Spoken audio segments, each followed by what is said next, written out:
c'est un moment important pour rejeter les bases de notre philosophie. Ça, c'est une chose, pour que les joueurs réapprennent à être ensemble. Et c'est aussi important pour intégrer les deux nouveaux joueurs. Je pense que c'est le moment idéal, quand des nouveaux joueurs arrivent, de passer une semaine ensemble et d'apprendre à se connaître. Donc c'est un moment particulier. Et je pense que voilà, ça doit nous apporter beaucoup d'énergie positive pour la suite.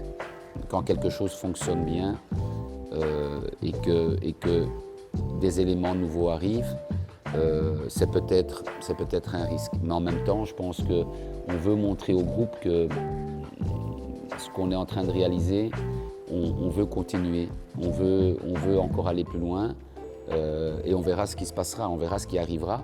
Et qu'en mettant de la concurrence, en mettant de la compétition entre joueurs, ça doit normalement nous servir à augmenter le niveau de l'équipe, c'est tout l'intérêt. Ensuite, sur le plan purement sportif, quand vous venez de monter de la division inférieure et qu'après 21 matchs, vous êtes premier, même si c'est une position inespérée pour beaucoup de personnes, je pense que le bilan il est positif. Maintenant, en se disant que c'est un bilan positif, aujourd'hui on n'a rien en main, on a juste un classement qui est honorifique, qui prouve que le club progresse, que l'équipe a de la qualité, que l'équipe a de l'ambition. Mais aujourd'hui on n'a rien, donc il faut simplement se dire que le bilan est positif et s'arrêter là et continuer à espérer, à travailler pour essayer de décrocher quelque chose de bien pour l'équipe.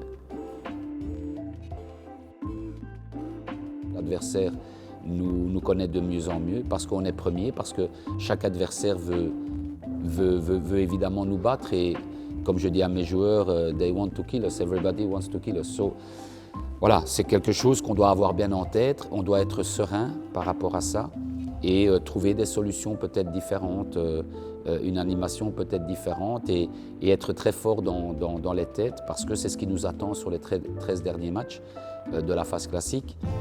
C'est que les adversaires nous connaissent et ils savent comment on bouge, ils connaissent nos points forts, ils connaissent nos points faibles et donc il y a un travail de l'adversaire qui est plus peut-être profond pour nous contrer. Mais on doit être prêt à ça, on doit trouver des solutions nous-mêmes.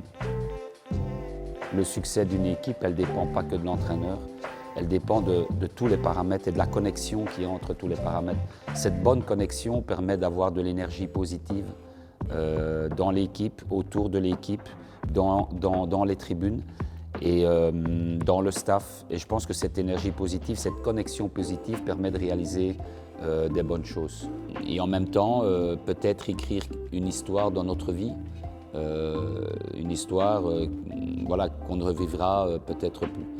Et donc sur ces paramètres-là, on essaye de convaincre les joueurs et jusqu'à présent, les joueurs ont évidemment eu un retour très positif par rapport à ça. Donc ça montre qu'eux ont envie, peut-être qu'on ne va pas y arriver, mais eux ont envie de réussir quelque chose.